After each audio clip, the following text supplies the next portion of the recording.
हमारी पृथ्वी पूरे सौर मंडल में एकमात्र ऐसा ग्रह है जिस पर महासागर पाए जाते हैं और इन्हीं महासागरों ने हमारी धरती के 71% हिस्से को पानी से ढक कर रखा हुआ है। वैसे तो हमारी धरती पर 5 बड़े महासागर हैं और इन 5 बड़े महासागरों में से सबसे बड़ा महासागर प्रशांत महासागर है, जिसके 10 रोचक फैक्ट्स मैं आपको इस वीडियो में बताने वाला हूँ। यदि आप चैनल पर नए हो तो प्लीज चैनल को सब्सक्राइब कर दीजिए, साथ ही साथ बेल आइकन को भी दबा दीजिए ताकि मेरी आने वाली वीडियो की नोटिफिकेशन आप तक सबसे पहले पहुंच सके। फैक्ट नंबर 1, प्रशांत महासागर का नाम प्रशांत पुर्तगाल के रहने वाले मैगलन ने रखा था। मैगलन ने पृथ्वी की परिक्रमा करने वाले पहले दल का नेतृत्व किया था। जब यह दल तूफानी अटलांटिक महासागर को पार करके प्रशांत महासागर में आया तो प्रशांत महासागर का जल अटलांटिक महासागर की तुलना में काफी शांत था, इसलिए इसका नाम प्रशांत महासागर पड़ा। फैक्ट नंबर 2, प्रशांत महासागर का क्षेत्रफल 16,27,23,740 वर्ग किलोमीटर है,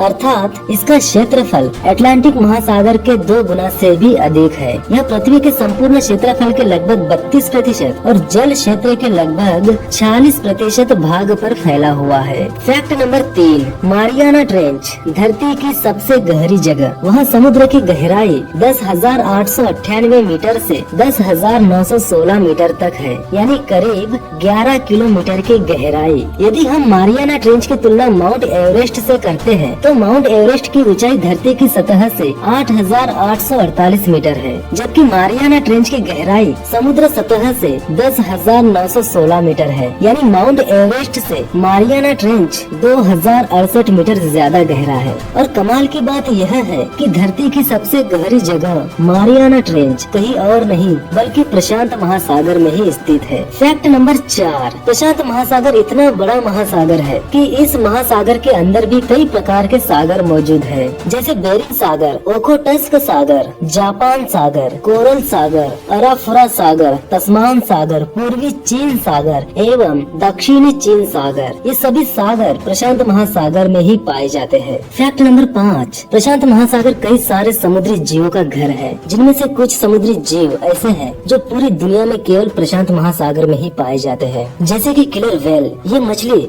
सिर्फ और सिर्फ प्रशांत महासागर में ही पाई जाती है। सफेद डॉल्फिन भी सिर्फ प्रशांत महासागर में ही पाई जाती है, जो किलर व्हेल का सबसे पसंदीदा भोजन है। फैक्ट नंबर 6, प्रशांत महासागर में एक ऑक्टोपस नाम का समुद्री दानव भी रहता है, जो उत्तरी प्रशांत महासागर के रूस, जापान, ब्रिटिश कोलंबिया और अलास्का के समुद्री तटों पर पाया जाता है। इस विशाल ऑक्टोपस का वजन करीब 600 किलो और लंबाई 32 फीट के करीब है। यह प्रशांत महासागर के अनंत गहराई में पाया जाता है। Fact number 7, the ring of fire एक ऐसा क्षेत्र है जिसमें सैकड़ों सक्रिय ज्वालामुखी शामिल है और ये प्रशांत महासागर में ही स्थित है। विश्व के 75% ज्वालामुखी प्रशांत महासागर के बेसिन में ही पाए जाते हैं। फैक्ट नंबर 8, प्रशांत महासागर में एक ज्वालामुखी द्वीप है जिसे क्राकाटोआ के नाम से जाना जाता है। अगस्त 1883 को इंडोनेशिया के पास क्राकाटोआ के मुख्य द्वीप पर हुए ज्वालामुखी विस्फोट को मानव इतिहास का सबसे विनाशकारी ज्वालामुखी विस्फोटों में से एक माना जाता है। इस विस्फोट में 36,000 से भी ज्यादा लोग मारे गए थे। फैक्ट नंबर 9, इस विशाल महासागर में 20,000 से भी अधिक द्वीप हैं। महाद्वीपों के निकट स्थित द्वीप महाद्वीपीय द्वीप होते हैं और ये महाद्वीपीय चट्टानों के ही बने होते हैं तथा महासागरों के मध्य स्थित द्वीप प्रवाल तथा ज्वालामुखी प्रक्रियाओं से निर्मित होते हैं। प्रवाल भीतियां प्रशांत महासागर की प्रमुख विशेषता है। फैक्ट नंबर 10, अटलांटिक महासागर और प्रशांत महासागर ये दोनों महासागर अलास्का की खाड़ी में आकर मिलते हैं, लेकिन सबसे हैरान कर देने वाली बात ये है कि ये दोनों आपस में मिलकर भी नहीं मिलते। इन महासागरों पर रिसर्च करने वाले वैज्ञानिकों का कहना है कि खारे पानी और मीठे पानी का घनत्व, तापमान और लवणता अलग अलग होती है, जिससे ये मिक्स नहीं होते। वही कुछ वैज्ञानिकों का कहना है कि ग्लेशियरों से पिघलने वाला पानी मीठा होता है, वही समुद्र का पानी खारा होता है और जहाँ पर ये दोनों महासागर मिलते हैं वहाँ पर झाग की एक दीवार बन जाती है और अलग अलग घनत्व होने के कारण से ये आपस में मिक्स नहीं हो पाते। तो दोस्तों आज के लिए बस इतना ही। अगर आपको यह वीडियो अच्छी लगी तो वीडियो को लाइक कीजिए, चैनल को सब्सक्राइब कीजिए, साथ ही साथ बेल आइकन को भी दबा दीजिए ताकि मेरी आने वाली वीडियो की नोटिफिकेशन आप तक सबसे पहले पहुँच सके। तो मिलते हैं अगले वीडियो में, तब तक के लिए धन्यवाद।